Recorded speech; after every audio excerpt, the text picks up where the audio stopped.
جس طرح ڈھال آپ کر دیتے ہیں جنگ میں برستے ہوئے تیروں کے سامنے، تو وہ تیر ڈھال سے ٹکرا کے گر جاتے ہیں اور آپ کو نقصان نہیں پہنچتا، تو روزہ بھی آتش دوزخ سے ڈھال ہے، جہنم کی آگ سے بچانے والا ہے۔ روزے دار کو اللہ کی خاص رحمت نصیب ہوتی ہے۔ ایک حدیث میں آتا ہے کہ روزے دار کو دو خوشیاں نصیب ہوتی ہیں۔ ایک خوشی اسے تب ملتی ہے جب وہ روزہ کھولتا ہے، جب سارے دن کی بھوک اور پیاس کاٹنے کے بعد شام کے لمحے ہوتے ہیں اور پھر روزہ منزل تک پہنچتا ہے، تو کس مسرت اور خوشی اور سرشاری کے عالم میں روزہ دار ہوتا ہے کہ شکر ہے کہ اتنی لمبی اور اتنی سخت گرمی کے ماحول کی شدت کے باوجود اللہ تعالیٰ نے مجھے روب منزل کیا۔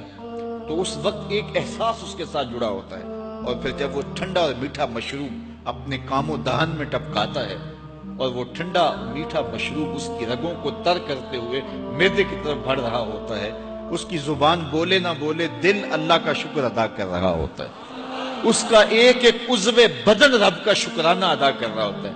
وہ ٹھنڈا اور میٹھا مشروب رگوں کو تر کرتا ہوا آگے بڑھتا چلا جاتا ہے، لیکن شکرانے کا وہ پیکر بن جاتا ہے۔ وہ ایک مسرت، ایک خوشی کا عالم ہوتا ہے کہ روزہ بھی نپ گیا، سارے دن کی تکلیف بھی کٹ گئی، اور اللہ نے مجھے افطار کے لمحوں تک پہنچایا۔ فرمایا روزے دار کو ایک خوشی تب ملتی ہے جب وہ روزہ کھولتا ہے، وَفَرْحَةٌ عِنْدَ لِقَاءِ رَبِّهِ، اور دوسری خوشی روزہ دار کو تب ملے گی جب روزے کے صلے میں اللہ اپنا دیدار عطا فرمائے۔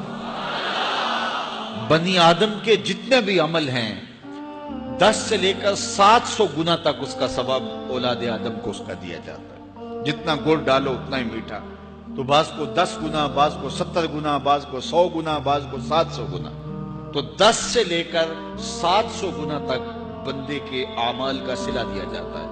لیکن میرے حضور نے فرمایا لیکن روزہ جو ہے اللہ فرماتا ہے وہ میرے لیے ہے اور اس کا اجر میں خود عطا کروں۔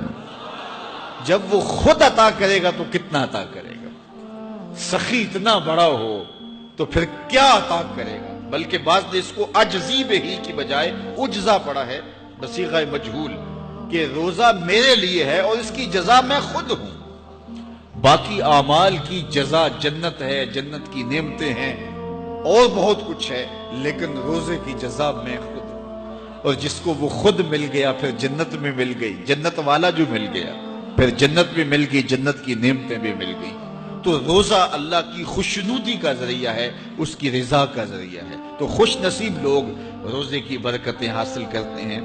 اور ایک روایت میں آتا ہے جب رمضان المبارک کا آغاز ہوتا ہے اللہ اہل ایمان کو، اپنے بندوں کو محبت کی نظر سے دیکھتا ہے، اور اللہ جس کو محبت کی نظر سے دیکھ لے پھر اسے کبھی عذاب نہیں دے گا۔ اللہ اکبر۔ تو یہ روزہ دار کے لیے اللہ کی کرم نوازیاں ہیں، اللہ کی رحمتوں کے اجالے ہیں جو اس کے اوپر برستے ہیں۔ تو میں اور آپ اس ماہ انور کو، اس ماہ نور کو اس طرح سے گزاریں کہ ہمارے اندر کے پاپ دھل جائیں، ہماری غلاظتیں گناہوں کی مٹ جائیں، ہمارا سینہ صاف ہو جائے، ہم اہل ایمان کے لیے کشادہ دل ہو جائیں، ہمیں جو ہے وہ جھوٹ سے، تکبر سے، بخل سے، ریا سے اور دیگر امور بد سے اجتناب کرنے کی عادت پڑ جائے۔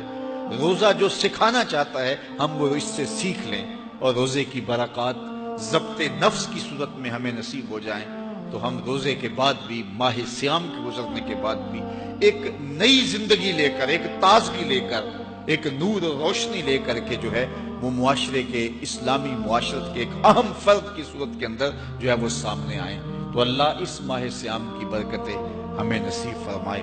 ہر سال مہینہ آتا ہے، گزر جاتا ہے، ہم پورا مہینہ بھوک کاٹتے ہیں اور پھر وہاں کے وہاں ہی کھڑے رہتے ہیں، تو پھر ہمیں سوچنا چاہیے، لیکن اگر تبدیلی آتی ہے تو پھر شکریہ ادا کرنا چاہیے۔ آج کی اس تاریخ میں ہم عزم کر کے اٹھیں کہ ہمارا یہ ماہ صیام ہماری زندگی میں ایک سنگ میل ثابت ہوگا، اور ہم ایک نئے باغپن کے ساتھ، نئے عزم کے ساتھ یہ مہینہ گزاریں گے اور ضبط نفس سیکھیں گے اس میں۔